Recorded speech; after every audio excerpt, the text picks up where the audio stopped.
Включите. У тебе має бути включено. Не включено? Включи.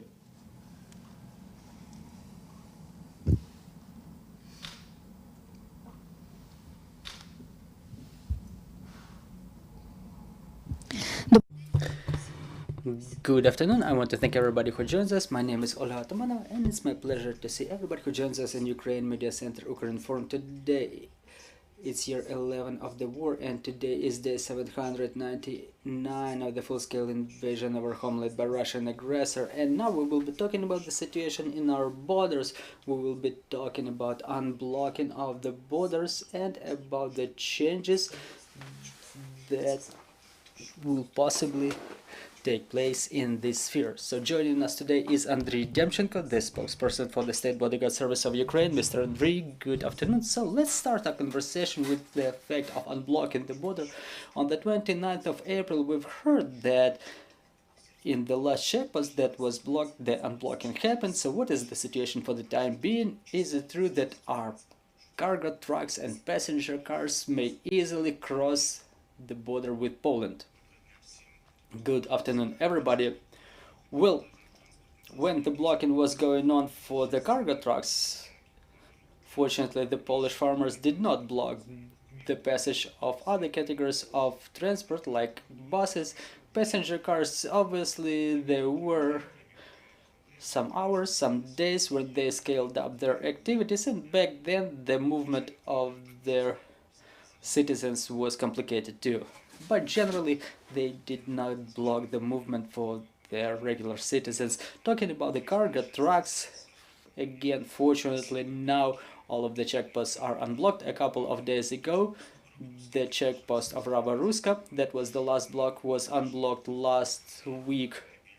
The biggest infrastructure checkpost was unblocked, the checkpost of Yahodin, and in fact, today it can pass about 1,300 cargo trucks in each direction, because during the blocking by Polish farmers, I think there the smallest number of cargo trucks were let through comparing to its capacity.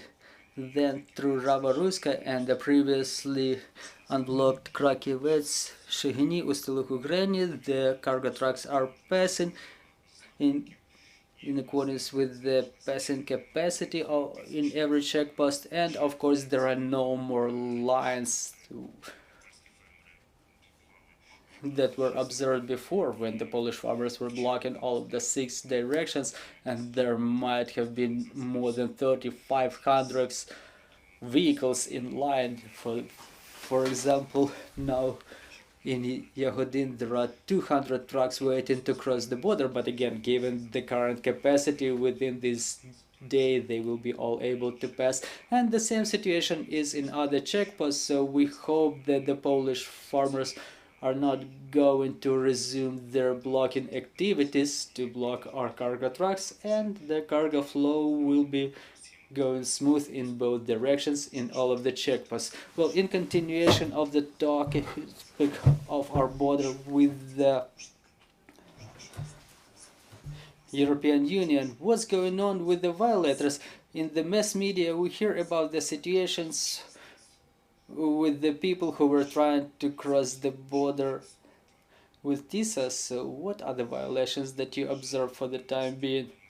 Well, unfortunately, the attempts of illegal border crossing are still documented until this time. Basically, every day our teams detect the violators who try to cross the border, both in the green section of the border, beyond the checkpost. Also, the violations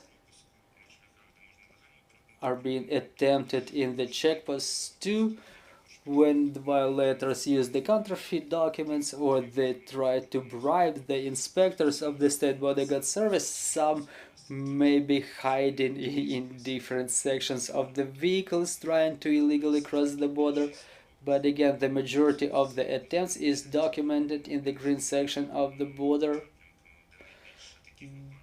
The areas where the majority of such cases is being attempted is the border with Moldova and Romania. and less such attempts are observed in other sections of the border with, I mean, the Slovakia or Poland, where people attempt to cross the border illegally. Talking about every specific case, unfortunately, the violators neglect their life and health very frequently, choosing difficult mountainous areas, the areas of mountain rivers, and also their lives are neglected by the organizers of such dangerous trips, because the violators usually are not solitary participants of this process. Very small number of those detained by us were mentioning that they were making the route for themselves. Usually they mentioned that they were using the services of organized crime groups that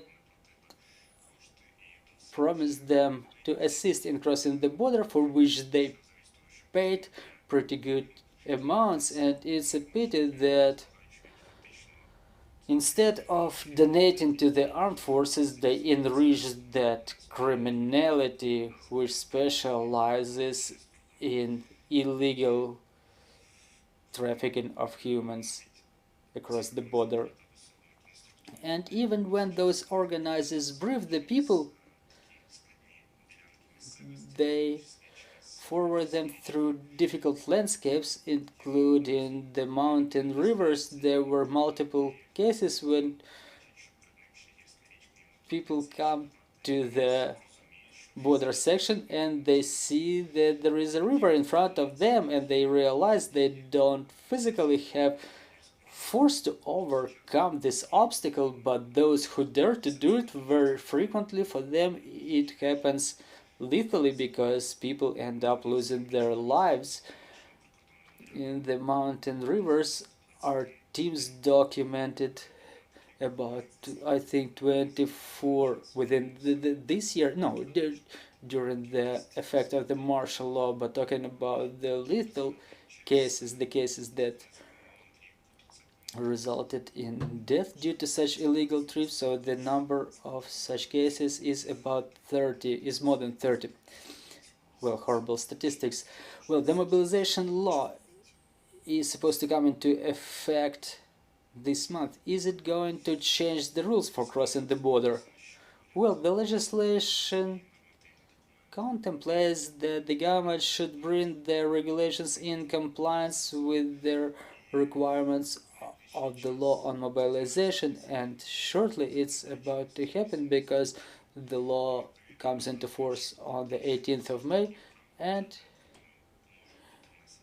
we should expect that the rules for border crossing may be amended. I cannot tell you right now what will be those changes, but again, given the fact that the amendments were made to Article 23 on the law of Ukraine on mobilization and mobilization training on postponement of draft, we may expect some non-cardinal changes to the procedures of border crossing. So can we expect those who got such postponement, or those who were booked by their companies, would be able to cross the border? Well, basically now, in compliance with those rules that are in effect now, those categories of population are allowed to cross the border. The same story with the parents of multiple children, 3 or more children. It's clearly set forth in the rules that they are entitled to cross the border.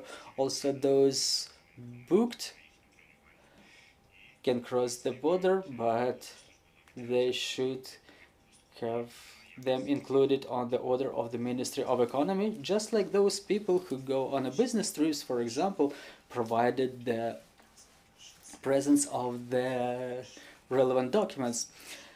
Well, thank you. So let's talk about the other borders that are obviously of interest and concern to us, those colleagues of yours who fulfill their service duties in the forward edge of the battle area. So what is the function of the state border there. Well, forward edge is not a border, but yes, it's a front line where the state bodyguard service units also exercise their activities as an integral part of security and defense forces. Well, our guys work in different locations. For example, the Revenge Brigade from the Lugansk border section and other combined units in the front lines and near the front lines in the border with Russia. And the situation is the most complicated, I mean, among those places where the positions of our defenders are in Bakhmut and Novopavlovsk areas. The enemy continues assaulting the positions of the state bodyguard service using the assault teams, tanks, armored vehicles, and obviously those are the daily shellings that the enemies exercise using the artillery. However, our guys bravely hold their positions without letting the enemy penetrate through the defense lines.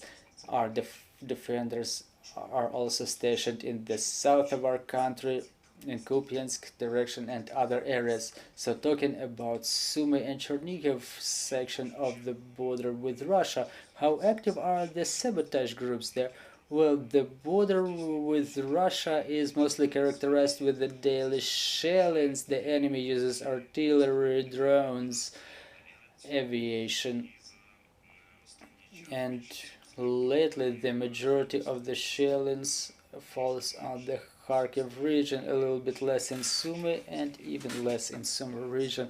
So basically this is the situation that is unchanged within the latest period.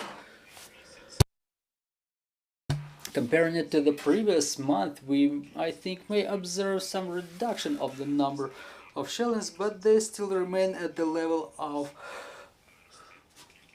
February, because in March the enemy intensified significantly the shellings using aviation, and the majority of the strikes were falling on Sumy region, and our state bodyguard service teams in coordination with other security and defense forces documented more than 3,500 shellings. I mean, is the shellings only talking about the number of shells? They are way bigger. Well, talking about the sabotage groups, where is the enemy the most active? Well, the area where the enemy continues using their sabotage groups the most actively is in Sumy region. Such teams were active in Kharkiv region previously, but lately this activity diminished a little bit. In Chernihiv we also did not document a lot of activity of sabotage teams, but Sumy region is of priority to them. And in fact, we detect several sabotage teams per week. I cannot say that we detect a couple of them per day, but yes, a couple per week. Talking about the situation in the border with Belarus, what do you observe there? Are there any changes?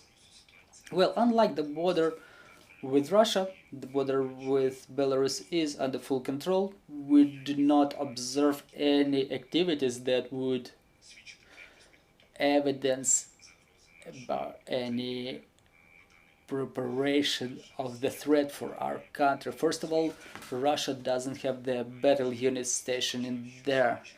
I've mentioned it multiple times that those Russian units that were staying in Belarusian training grounds on a temporary basis were gradually withdrawn by Russia, most likely to reinforce the front line,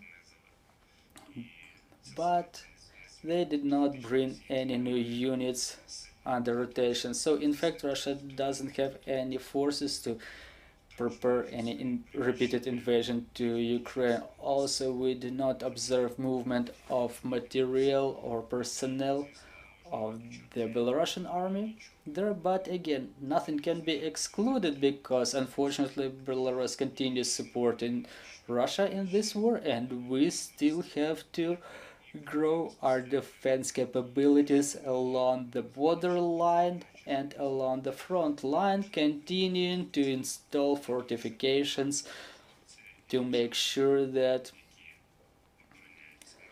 our guys who defend that area can take cover in case of shelling and exercise full-fledged battle operations.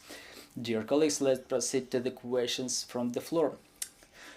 Good afternoon, Alla Shershin, Ukrinform. I'm having two questions. It's known that after the beginning of the full-scale invasion, visa regime was imposed with Russia. Do we know what is the number of Russians who crossed the border using visas? And another question is whether the passenger flow has intensified in the eve of the Easter.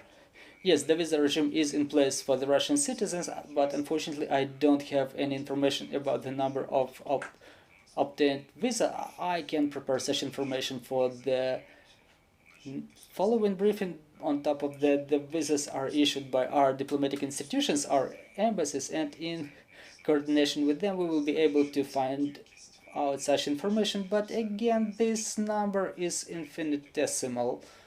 Even during the year when the visa regime was in effect, there were like about a little bit more than 50 visas. They're mostly issued for humanitarian purposes for those citizens who may have some Ukrainian roots or who have spouses with Ukrainian citizenship or who have children with Ukrainian citizenship. And there was another question about the passenger flow during the Easter holidays. Well, lately